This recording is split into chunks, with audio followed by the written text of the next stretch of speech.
آج کا میرا موضوع شرمگاہ کی حفاظت کے حوالہ سے ہے۔ دور حاضر کا سب سے بڑا جو فتنہ ہے وہ بے حیائی ہے، بے پردگی ہے، اور پھر نظر سے کام چلتا چلتا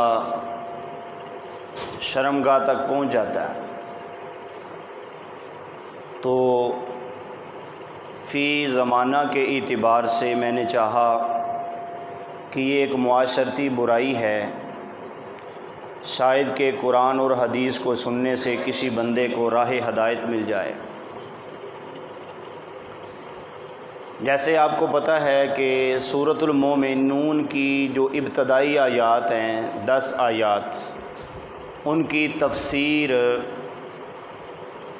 ہر موضوع میں، ہر جمعہ میں بیان کی جا رہی ہے تسلسل کے ساتھ، اور آج کی یہ جو مومنین کی صفت ہے یہ صفت نمبر 4 ہے۔ کیا ہے؟ اور اس موضوع کے حوالہ سے آج کا جمعہ بھی کس نمبر 4 ہے؟ اللہ تعالیٰ ارشاد فرماتا ہے وہ مومن بندہ کامیاب ہو چکا ہے جس کی پہلی صفت یہ ہے کہ وہ نماز میں خشوع کرتا ہے، دوسری صفت یہ ہے کہ وہ لغویات اور فضولیات سے اپنے آپ کو بچا کے رکھتا ہے، تیسری صفت یہ ہے کہ وہ زکوٰۃ ادا کرتا ہے، اور چوتھی صفت یہ ہے کہ والذین ھم لفروجہم حافظون، وہ اصل مومن ہیں جو اپنی شرمگاہوں کی حفاظت کرتے ہیں۔ الا علی ازواجہم، سوائے اپنی بیویوں کے، او ما ملکت ایمانہم، یا لونڈیوں کے جو کہ سلسلہ ختم ہو چکا، فإنہم غیر ملومین، اگر کوئی مرد یا عورت اپنے خامد اور بیوی کے سامنے اپنی شرمگاہ کو ظاہر کرے تو اللہ تعالیٰ فرماتا ہے ان کو کوئی گناہ نہیں، لیکن فمن ابتغی وراء ذلک، جو اپنی بیوی کے علاوہ کوئی اور طریقہ اختیار کرے گا، یعنی مرد مرد سے، یا عورت عورت سے، یا مرد عورت سے، یا عورت مرد سے، یہ چاروں طریقے، اور پانچواں طریقہ ہے اپنے ہاتھ کو استعمال کرنا۔ اللہ تعالیٰ فرماتا ہے جو اپنی بیوی کے علاوہ کوئی اور راستہ اختیار کرے گا فَأُولَئِكَ هُمُ الْعَادُونَ، تو اس بندے نے اللہ کی بنائی ہوئی حد کو توڑ دیا ہے، اس نے باؤنڈری کو کراس کر دی ہے، حد توڑ دی ہے، وہ زیادتی کرنے والا ہو گیا۔ حضرات ذی وقار، ہمارے دین میں شرمگاہ کی حفاظت کو بڑا ہی مقام و مرتبہ حاصل ہے، اور اس پر قرآن اور حدیث میں بڑا زور دیا گیا ہے، بڑے شد و مد سے، تشدید کے ساتھ، تمدید کے ساتھ اس کو اللہ اور اس کے رسول نے بیان کیا ہے۔ جیسا کہ میں نے آیت میں پڑھا کہ والذین ھم لفروجہم حافظون، اصل مومن وہ ہیں جو اپنی شرمگاہوں کی حفاظت کرتے ہیں، اس کی تھوڑی سی تفصیل میں نے قرآن سے ذکر کی۔ اب سوال یہ ہے کہ یہ شرمگاہ ہے کیا، کہاں سے سٹارٹ ہوتی، کہاں ختم ہوتی ہے؟ تو چونکہ مرد حضرات ہیں اس لیے ان کے شرمگاہ کے حوالہ سے ہی زیادہ تفصیل میں عرض کروں گا۔ ناف سے لے کر، ناف سے سنیں ذرا غور سے، توجہ ہے نا آپ کی، ناف سے لے کر گھٹنے سمیت یہ جو درمیانی حصہ ہے، نہ تو یہ مرد کسی کو دکھا سکتا ہے اور نہ کسی کا دیکھ سکتا ہے۔ اگر دکھائے یا کسی کا دیکھے تو وہ کبیرہ گناہ ہے۔ اور یہ جو دیکھا نا، کھاڑے میں پہلوان جو ہے وہ لڑائی کرتے ہیں، کشتی کرتے ہیں، ان کی یہ ران اور گھٹنے سارے یہ ننگے ہوتے ہیں، وہ لڑائی کرنے والے بھی کبیرہ گناہ کے سارے مرتکب ہیں، اور ان کو دیکھنے والے بھی گناہ میں برابر کے شریک ہیں، برابر کے شریک ہیں۔ کبیرہ گناہ ہے۔ میں نے کہا کسی بھی انسان کا اپنی بیوی کے علاوہ کسی کا بھی آپ ناف سے لے کر گھٹنے تک کوئی حصہ بھی آپ دیکھتے ہیں یا دکھاتے ہیں تو دونوں صورت میں آپ کبیرہ گناہ کے مرتکب ہیں۔ اور یہ جو اللہ نے صفت بیان کی ہے نا کہ اپنی شرمگاہوں کی حفاظت کرتے ہیں، اس کے ساتھ ساتھ شرمگاہوں کی حفاظت کرتے ہیں، کسی کو دکھاتے نہیں، ساتھ اپنی نگاہوں کی بھی حفاظت کرتے ہیں، کسی کی دیکھتے بھی نہیں۔ دونوں ہی قرآن میں موجود ہیں۔ تو چونکہ میرا موضوع شرمگاہ کے حوالہ سے ہے، اس لیے میں زیادہ یہی بات عرض کروں گا۔ اللہ تعالیٰ قرآن پاک میں ارشاد فرماتا ہے، توجہ ہے نا آپ کا باپ کی؟ کیوں جی؟ اللہ تعالیٰ ارشاد فرماتا ہے پارہ نمبر 29 سورہ معارج کی آیت نمبر 29۔ اللہ تعالیٰ ارشاد فرماتا ہے والذین هم لفروجہم حافظون الا علی ازواجہم او ما ملکت ایمانہم، آگے بھی آیت۔ اللہ تعالیٰ ارشاد فرماتا ہے میں صرف ان لوگوں کی نماز قبول کرتا ہوں۔ کون فرما رہا ہے یہ؟ اللہ تعالیٰ۔ کس پارے کی آیت ہے؟ پارہ نمبر 29 سورۃ معارج۔ اللہ تعالیٰ فرماتا ہے میں صرف ان لوگوں کی نماز قبول کرتا ہوں جو نماز بھی پڑھتے ہیں اور اس کے ساتھ ساتھ اپنی شرمگاہوں کی حفاظت بھی کرتے ہیں۔ اگر نماز پڑھے اپنی شرمگاہ کی حفاظت نہ کرے تو اللہ تعالیٰ قرآن میں فرماتا ہے میں اس کی نماز قبول نہیں کرتا، اس کی نماز قبول نہیں۔ اس کا مطلب ہے کہ شرمگاہ کی حفاظت کا مقام و مرتبہ یہ نماز کے ساتھ جوڑ دیا گیا ہے، نماز جیسا اس کا مقام و مرتبہ ہے۔ حضرات ذی وقار، اللہ تبارک و تعالی مزید پارہ نمبر 22 کے دوسرے رکوع میں سورہ احزاب میں بڑی تفصیل ذکر کی ان المسلمین والمسلمات والمؤمنین والمؤمنات۔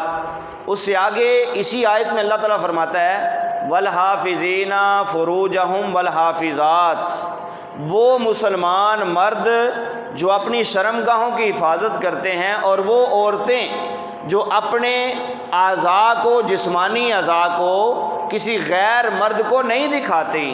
اللہ تعالیٰ فرماتا ہے اعد اللہ لہم مغفرۃ و اجرا عظیما، اپنی شرمگاہوں کی حفاظت کرنے والے اور شرمگاہوں کی حفاظت کرنے والیوں دونوں کے لیے میں نے بخشش تیار کر دی ہے، دونوں کے لیے میں نے بخشش کو تیار کر دیا ہے۔ اعد اللہ لہم مغفرہ، میں نے ان کے لیے بخشش تیار کر دی ہے، واجرا عظیما، اور میں نے ان کو اجر عظیم دینے کا وعدہ کر دیا ہے۔ میں جو شرمگاہ کی حفاظت کرتے ہیں یا کرتیاں ہیں، میں نے دونوں کو بخش بھی دیا ہے اور دونوں کو اجر عظیم بھی عطا کر دیا ہے۔ اللہ اکبر۔ اب ذرا اندازہ کیجئے کہ اللہ تبارک و تعالی کس طرح اس کی اہمیت بیان کر رہا ہے۔ دیکھیں نا، جب ہمارے والدین حضرت آدم اور حوا علیہم السلام جنت میں تشریف فرما تھے، شیطان نے ان کو وسوسہ ڈالا اور ان کو گندم کے دانے کی طرف رغبت دلائی اور قسم اٹھا کر کہا کہ میں تمہارا خیر خواہ ہوں، اور کہا کہ اللہ نے اس درخت سے اس لیے منع کیا ہے کہ جو درخت کھاتا ہے وہ فرشتہ بن جاتا ہے، اور اے آدم اللہ نے اس لیے منع کیا کہیں تو فرشتہ نہ بن جائے، اور اس لیے اللہ نے درخت سے منع کیا ہے کہ تو اگر جو اس کو کھائے گا وہ ہمیشہ جنت میں رہے گا، اور اللہ تجھے ہمیشہ جنت میں نہیں رہنے دینا چاہتا۔ تو اس طرح وسواس ڈالے، قرآن میں وہ سارے ذکر ہیں۔ پارہ نمبر 8 سورہ اعراف کے رکوع نمبر 2 میں تفصیل کے ساتھ ذکر ہیں کہ اس نے کس طرح وسوسہ ڈالا، لیکن وہ میرا موضوع نہیں۔ بات جو اثر کرنی تھی وہ یہ تھی کہ جب انہوں نے اس گندم کا دانہ کھایا نا، سب سے پہلے کیا ہوا؟ سب سے پہلے یہ ہوا کہ ان کے جسم پر جو جنتی لباس تھا وہ سارا اتر گیا، یعنی کہ شرمگاہ ان کی ننگی ہو گئی، اور پھر انہوں نے اپنی شرمگاہوں کو ڈھانپنے کے لیے جنت کے درختوں کے پتوں کو استعمال کیا۔ اور جب اللہ تعالیٰ نے آدم علیہ السلام کو ارشاد فرمایا نا کہ آدم دنیا میں جاؤ، زمین میں جاؤ، ہم نے زمین میں تمہیں خلیفہ بنایا ہے، انی جاعل فی الارض خلیفہ، ہم نے زمین میں خلیفہ بنایا ہے، جاؤ زمین میں۔ تو آدم علیہ السلام نے عرض کی یا اللہ یہاں تو رہنے سہنے کے لیے ہر سہولت موجود تھی، تو کیا وہاں بھی رہنے کے لیے کوئی چیز ملے گی؟ اللہ تعالیٰ نے فرمایا تجھے رہنے کے لیے ہوا ملے گی، کھانا پانی ہر چیز ملے گی، لیکن سب سے پہلے جو چیز اللہ نے ذکر کی، اللہ تعالیٰ فرماتا ہے سب سے پہلے آدم علیہ السلام کو میں نے کہا کہ آدم تم دنیا زمین میں چلے جاؤ، ہم نے تمہارے لیے زمین سے لباس جو ہے وہ نازل کر دیا ہے جس سے آپ اپنی شرمگاہیں چھپا سکیں گے۔ یعنی سب سے پہلے دانہ کھانے سے شرمگاہ واضح ہوئی، اور دنیا میں آنے سے پہلے سب سے پہلے اللہ تعالیٰ نے آدم علیہ السلام کے آنے سے پہلے ان کے لباس کا بندوبست کر دیا جس سے وہ اپنی شرمگاہوں کو چھپا سکے۔ یعنی شرمگاہ کو چھپانا، اس کی حفاظت کرنا، آپ اس کی اہمیت کا اندازہ لگا رہے ہیں کہ کتنی اہمیت ہے اس کی، کتنا اس پر اللہ اور اس کے رسول نے زور دیا ہے۔ اور حضرات ذی وقار، اللہ تبارک و تعالیٰ قرآن میں ارشاد فرماتا ہے، 5ویں آیت آج کے موضوع کی، اللہ تعالیٰ فرماتا ہے یا بنی آدم، اے آدم کی اولاد، لا یفتننکم الشیطان، ذرا غور سے رہنا کہیں شیطان تمہیں فتنے میں نہ ڈال دے، کما اخرج ابویکم من الجنہ، جیسے کہ اس نے وسوسہ ڈال کے تمہارے والدین کو جنت سے نکلوایا۔ یا اللہ، شیطان کس طرح فتنہ ڈالے گا، اس کے فتنے کا طریقہ کیا ہے؟ تو اللہ تعالیٰ فرماتا ہے وہ فتنہ کیسے ڈالتا ہے؟ اللہ تعالیٰ فرماتا ہے ینزع عنہما لباسہما، اس کا سب سے بڑا فتنہ یہ ہے کہ وہ سب سے پہلے لباس اترواتا ہے، سب سے پہلے لباس اترواتا ہے، شرمگاہ کو واضح کرتا ہے، لیریہما سوآتہما، تاکہ لوگ ایک دوسرے کی شرمگاہ دیکھیں، تو جب شرمگاہ ایک دوسرے کی دیکھیں گے تو پھر اس کو استعمال کرنے کے لیے بھی آگے موٹیویشن بڑھے گی۔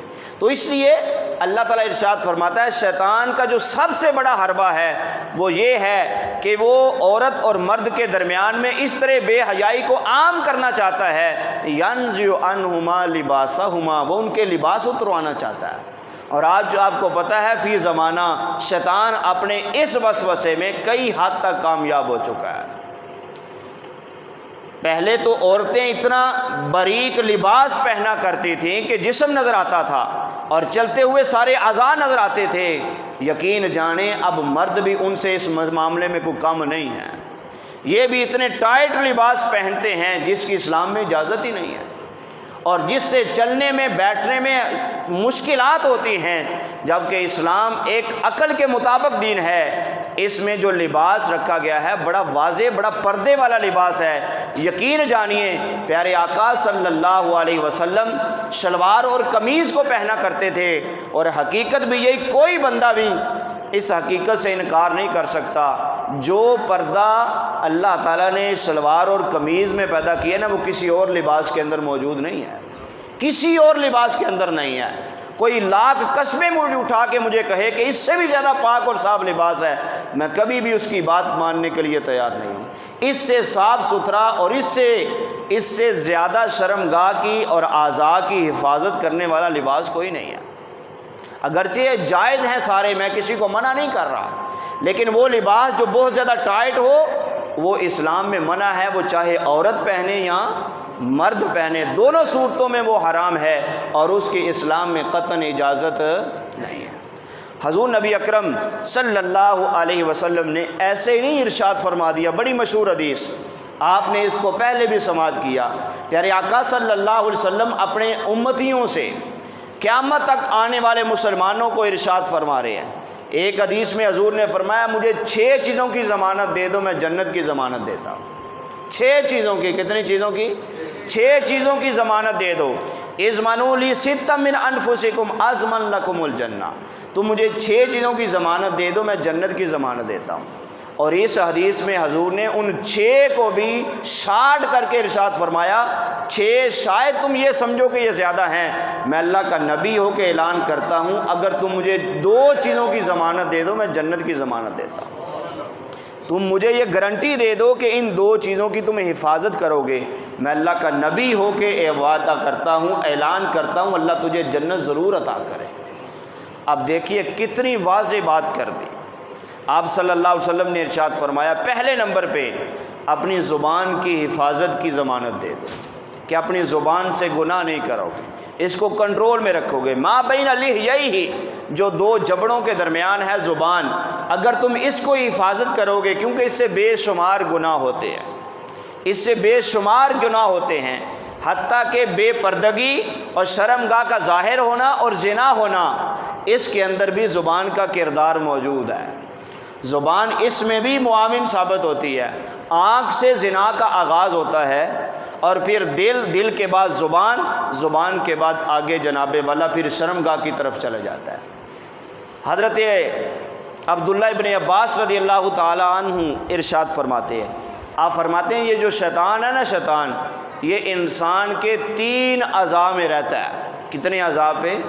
وہ مرد ہے یا عورت، ان 3 اعضاء کو اپنے کنٹرول میں رکھنے کے لیے بڑی ایفرٹ کرتا ہے، بڑی محنت کرتا ہے، اور اگر ان 3 میں سے کوئی ایک بھی اس کے ہاتھ میں آ جائے نا تو انسان کا ایمان ڈگمگا جاتا ہے۔ آپ نے ارشاد فرمایا شیطان انسان کے جسم میں رہتا ہے۔ کہاں رہتا ہے؟ فرمایا سب سے پہلے فرمایا بندے کی آنکھ میں رہتا ہے۔ کہاں رہتا ہے؟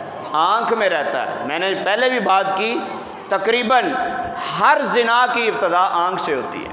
اگر آنکھ سے ہی بندہ اس کو کنٹرول کر لے تو پھر آگے بات نہیں بڑھتی۔ پنجابی کہندے نے کہ پھنسی پھڑ لو تے پھوڑا نہیں بنتا، یعنی اگر بندہ آنکھ سے ہی اس کو کنٹرول میں کر لے، اس کو رفع دفع کر دے تو پھر بات آگے تک نہیں بڑھتی۔ تو اس لیے حضرت عبداللہ ابن عباس فرماتے ہیں شیطان سب سے پہلے انسان کی آنکھ میں رہتا ہے، پھر اس کے دل میں، اور پھر اس کی شرمگاہ۔ جسم کے یہ 3 اعضاء ہیں جہاں شیطان رہتا ہے، اور یہی 3 اعضاء میں عورت کی آنکھ میں بھی، اس کے دل میں بھی، اور اس کی شرمگاہ میں ہی شیطان رہتا ہے۔ اگر بندہ ان کو تھوڑا سا جناب والا کنٹرول میں رکھ لے اور ان سے تھوڑا سا ان کے سائیڈ افیکٹ سے باخبر ہو کر بندہ تھوڑا سا اس کے خلاف چلنا شروع کر دے تو اس کے بڑے مسئلے حل ہو سکتے ہیں۔ دیکھیں قرآن میں اللہ تعالیٰ نے ارشاد فرمایا وَلَا تَقْرَبُوا الزِّنَا، اللہ نے فرمایا اے ایمان والو زنا کے قریب بھی نہ جاؤ، زنا کے قریب بھی نہ جاؤ۔ اے بیٹا جی حارث خاموش ہو جائیں۔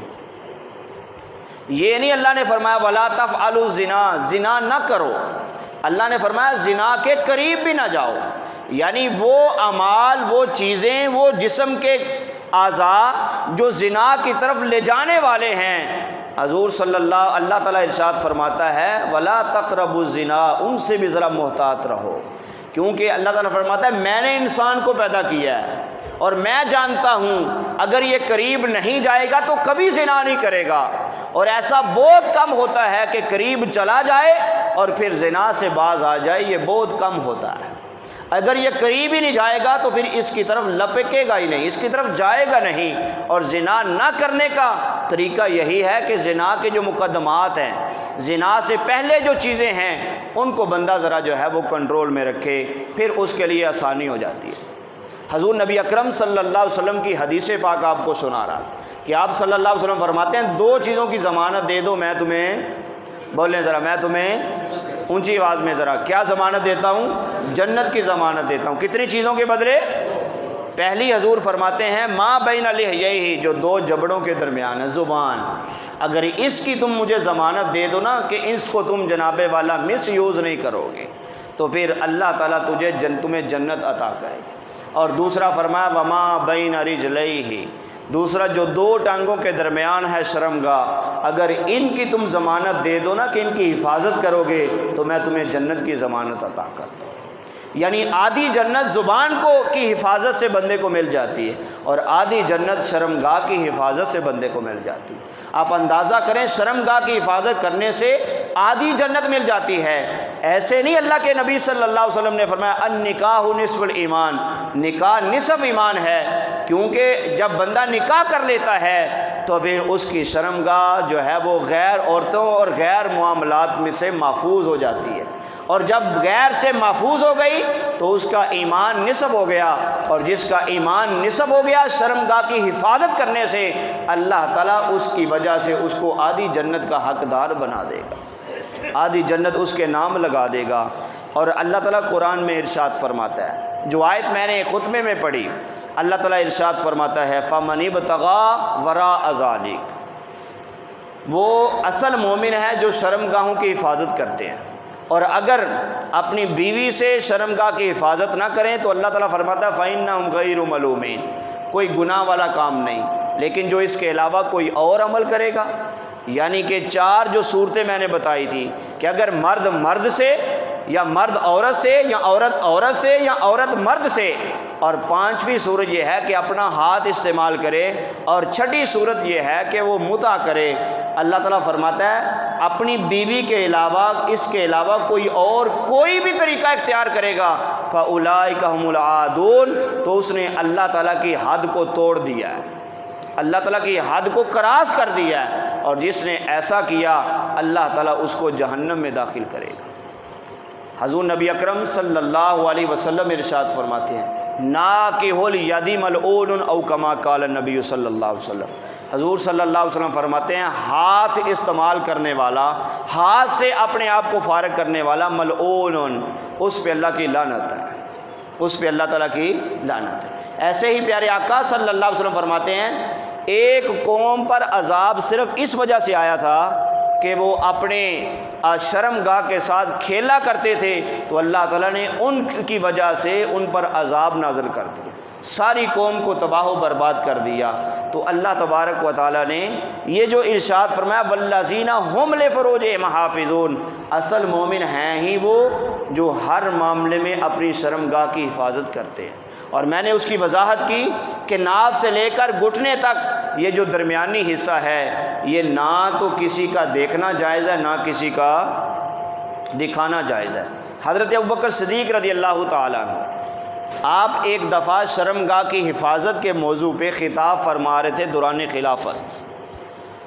آپ خطاب فرماتے فرماتے یہ جملہ فرمایا، آپ نے فرمایا کہ میں تو اپنے رب سے بھی حیا کرتا ہوں، اپنے رب سے بھی اپنی شرم گاہ کی کوئی حفاظت کرنے کی کوشش کرتا ہوں۔ تو بندہ حیران ہوتا ہے کہ اپنے رب سے شرم گاہ بندہ کیسے چھپا سکتا ہے؟ تو حضرت ابوبکر صدیق رضی اللہ تعالیٰ نے فرمایا کہ اس کا طریقہ یہ ہے کہ جب بندہ واش روم میں بیت الخلاء میں بیٹھے تو جتنا ممکن ہو نیچے جا کے اپنی شلوار کو کھولے تاکہ جو ہے وہ زیادہ بے پردگی نہ ہو۔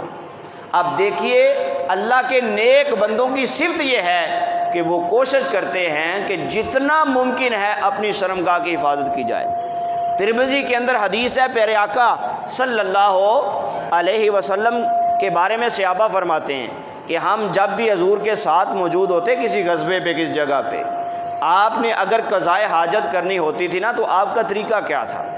آپ کیا کرتے تھے؟ قضائے حاجت کرنے کے لیے اتنا دور چلے جایا کرتے تھے کہ لوگوں کی آنکھوں سے چھپ جایا کرتے تھے، لوگ نہ کوئی آپ کو دیکھ سکتا تھا اور نہ آپ کسی کو دیکھ، اتنی دور چلے جاتے تھے صرف اس لیے کہ جتنے دور جاؤں گا اتنی شرم گاہ کی حفاظت زیادہ ہو۔ اور آپ صلی اللہ علیہ وسلم نے یہ جو حدیث بیان کی ہے نا، جب بندہ بیت الخلاء میں جائے تو دعا پڑھے، سنا ہے نا اپنے بیت الخلاء میں جانے کی بھی دعا ہے اسلام میں، اللہم انی اعوذ بک من الخبث والخبائث، اے میرے اللہ، واش روم میں جانے سے پہلے یہ دعا پڑھے، اے میرے اللہ میں تجھ سے پناہ مانگتا ہوں مذکر جنوں سے اور مؤنث سے، مذکر جنوں اور جننیوں سے میں تیری پناہ مانگتا ہوں۔ اس کا کیا مطلب ہے؟ یہ کیوں دعا پڑھی جاتی ہے؟ مذکر جن اور جنیوں سے پناہ مانگنے کی وجہ کیا ہے؟ اس کی وجہ یہی ہے جو محدثین نے ذکر کی ہے۔ محدثین فرماتے ہیں جب بندہ بیت الخلاء میں جاتا ہے نا، اگر دعا نہیں پڑھتا تو جن اس کی شرم گاہ کو دیکھتے ہیں اور اس طرح اس کی شرم گاہ کی حفاظت نہیں ہوتی۔ جب بندہ دعا پڑھ کے جاتا ہے تو اللہ تعالیٰ اس دعا کو جنوں اور بندے کے درمیان میں دیوار بنا دیتا ہے، پھر وہ اس کو دیکھ نہیں سکتے۔ اسلام میں ہر عمل کی کوئی نہ کوئی حکمت ہے۔ واش روم میں جانے کی جو دعا اسلام نے سکھائی ہے یہ بھی صرف اس لیے ہے تاکہ بندے کی شرم گاہ کی حفاظت زیادہ ہو سکے، اس کی حفاظت کی جو ہے وہ اس کا طریقہ بیان کیا۔ اور حضرت بلال سعید آپ اس کو بیان فرماتے ہیں، بندہ سمجھتا ہے کوئی نہیں دیکھ رہا تو اکثر اوقات جناب والا تھوڑی سی سستی کر جاتا ہے شرمگاہ کے معاملے میں، لیکن حقیقت یہ ہے کہ جب کوئی نہ دیکھ رہا ہو تو اسے پتہ اس کا رب اسے دیکھ رہا ہوتا ہے۔ تو حضرت ابوبکر صدیق فرماتے ہیں مومن بندے کی نشانی یہ ہے کہ وہ لوگوں سے تو حیا کرتا ہی ہے، وہ اپنے رب سے بھی حیا کرتا ہے۔ وہ کیا کرتا ہے؟ اپنے رب سے بھی حیا کرتا ہے۔ بندہ اکیلا بھی ہو تو پھر بھی جتنی شرمگاہ کی حفاظت ممکن ہو بندے کو کرنی چاہیے، اور اس گناہ کو بھی معمولی نہیں سمجھنا چاہیے۔ حضرت بلال سعید فرماتے ہیں کسی گناہ کو معمولی نہ سمجھو، یہ نہ دیکھو یہ گناہ چھوٹا ہے، بلکہ یہ دیکھو کہ میں نافرمانی کس کی کر رہا ہوں۔ کیا؟ یہ نہ دیکھو کہ گناہ چھوٹا ہے، یہ دیکھو کہ میں جس کی نافرمانی کر رہا ہوں وہ رب بہت بڑا ہے۔ اپنے رب کی نافرمانی چھوٹی سی بھی ہو وہ چھوٹی نہیں ہوتی۔ اور علماء نے کہا گناہ جب بندہ یہ سمجھ کر کرے نا صغیرہ یا کوئی بات نہیں، تو پھر اس نے گناہ بھی کیا ہے، دلیری بھی کی ہے۔ حالانکہ گناہ کرنے کے بعد بندے کو عاجزی کرنی چاہیے، توبہ کرنی چاہیے۔ اور علماء فرماتے ہیں توبہ بھی ایک عبادت ہے، اس میں کوئی شک نہیں، لیکن توبہ سے بڑی عبادت یہ ہے کہ بندہ گناہ ہی نہ کرے۔ توبہ سے بڑی عبادت کیا ہے کہ بندہ اپنے آپ کو گناہ سے ہی بچا لے، کہ نہ اسے گناہ کرنا پڑے نہ اسے توبہ مانگنی پڑے، کہ جب وہ گناہ سے ہی بچ جائے گا تو توبہ کی ضرورت ہی نہیں پڑے گی۔ تو اس لیے فرمایا کہ گناہ سے بچنا یہ توبہ سے بھی بڑی عبادت ہے۔ حضرات ذی وقار، اللہ تبارک و تعالیٰ نے سورہ مومنون کی آیت نمبر 5 میں ایمان والوں کی، مومنین کی چوتھی صفت ذکر کی ہے۔ پہلی صفت یہ ہے کہ وہ اپنی نماز میں خشوع کرتے ہیں، دوسری صفت یہ ہے کہ نہ تو فضول گفتگو کرتے ہیں نہ فضول کام کرتے ہیں، اور تیسری صفت یہ ہے کہ وہ زکوٰۃ ادا کرتے ہیں، اور چوتھی صفت جو آج میں نے بیان کی ہے کہ اللہ فرماتا ہے والذین ھم لفروجہم حافظون، اصل مومن وہ ہیں جو اپنی شرمگاہ کو محفوظ رکھتے ہیں، اپنی شرمگاہ کی حفاظت کرتے ہیں۔